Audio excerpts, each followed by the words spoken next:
Hindi katanggap-tanggap para kay Senator Ronald De La Rosa ang pagtakas ng person deprived of liberty na si Michael Cataroha sa New Bilibid Prison noong July 7, 2023. Para kay Senator De La Rosa na dati ring naging Bureau of Corrections o Bucor Chief, nakakahiya ang insidenteng ito. Tingin rin niya maraming naging pagkakamali ang Bucor kaya dapat may managot sa nangyari. Sobrang lapses. That's unacceptable. Maximum security compound, malayasan ng isang preso. That's a mortal sin. Mortal sin yan. So dapat heads must roll. Heads must roll para hindi mangyari ito. Nakakahiya. Kabilang anya sa dapat tukuyin sa isasagawang investigasyon ay kung sino-sino ang nagpabaya sa kanilang trabaho at kung aabot ba ito kay Bucor Chief Gregorio Catapang Jr.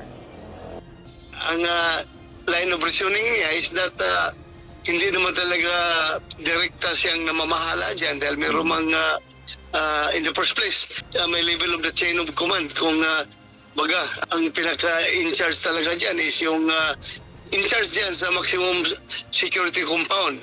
Then after that aakyat sa level yan ng superintendent ng New Bilibid Prisons. Then after that kay Bucor Chief na yan. So titingnan natin kung hanggang saan yung abot yung command responsibility. Muling isasagawa ang pagdinig sa loob ng Bucor Compound sa Muntinlupa City kung saan unang isinagawa ni Senator Francis Tolentino ang investigasyon kay Cataroha noong naiulat pa itong nawawala. Sa video na inilabas ng Bucor kahapon, ipinakita ni Cataroha sa mga miyembro ng binuong Board of Inquiry kung paano siya sumiksik sa maliit na espasyo sa ilalim ng isang garbage truck para makalabas sa bilibid. Pag umikat yan, di ka tatamaan yan. Tiniyak naman ni Catapang na may mananagot sa nangyari. Nirelieve na niya sa pwesto ang nasa 6 hanggang 8 gwardya na naka-duty nang tumakas si Cataroha habang isinasagawa ang investigasyon. Malaking po yan sa parusahan pagka pinabayaan po nila o natakasan sila ng PDL. Titingnan natin kung ilang hanggang saan pwede maging makasuhan yung negligence ng mga gwardya at that time.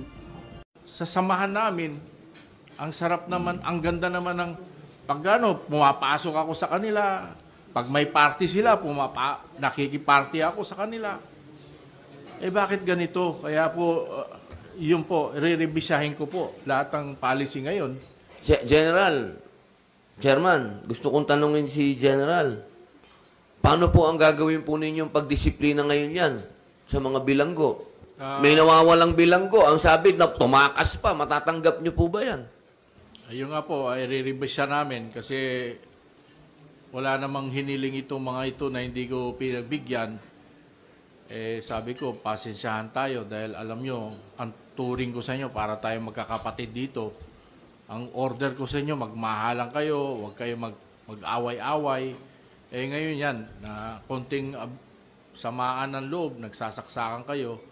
Iba na naman yung magiging trato ko dahil benefit. Nung dumating po ako kasi dito, Senator, magulo po. Dumating po sa punto, ang Director General kinasuhan na preventive suspension. Magulo po talaga ang isip ng mga tao dito. Kaya kinakalma ko sila. Kaya nga naman napakalma ko, 9 months, walang gulo. Bakit ngayon nagkagulo? Kaya 3 araw po ako nag-iisip kung saan ako nagkamali. Hindi ko matanggap na sa samahan namin, ang sarap naman, ang ganda naman ng pumapasok ako sa kanila. Pag may party sila, nakikiparty ako sa kanila. Bakit ganito? Kaya po, yun po, re-revisahin ko po lahat ng policy ngayon.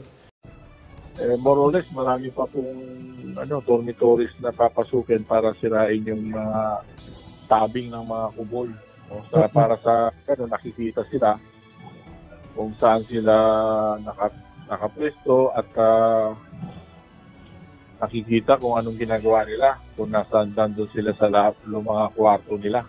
Hanggang ngayong araw ang ibinigay na palugit ni Bureau of Corrections Chief Gregorio Catapang sa mga inmate para buwagin ang mga kubol o dibisyon sa kanilang mga selda.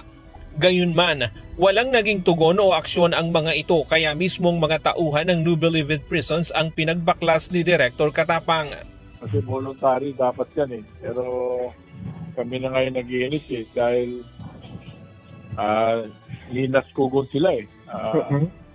Hanggang ngayon, nandiyan pa yung mga kumul na nakikita natin na parang personal na mga kwarto, no? Naging kwarto-kwarto nila na hindi naman natin nakikita. So ngayon, ginigiba natin yung mga siding o yung mga tabing ng mga kumul nila para ganyan, maging transparent. Sa lawak ng NBP, aabuti ng hanggang katapusan ng buwan ng Agosto bago maalis ang lahat ng ito. Nasa 23 dormitoryo pa lang ang kanilang nagigiba mula sa 5 gusali ng National Penitentiary. Kasi in-extend nila ng in-extend eh. Dapat ano lang yan eh. May rehas, and then naka-selda sila. Ngayon, wala na kasing selda, gumawa sila ng sarili nilang kumul para doon na rin sila nakakulong. But tayo nga, sa kalaunan, yung mga gumawa sila ng temporary nilang mga selda nila o kulungan nila, pero natabingan, nalagyan ng mga plywood. So ngayon, binabaklas natin yung mga plywood para nakikita sila and then maglalagay pa tayo ng CCTV for the first time.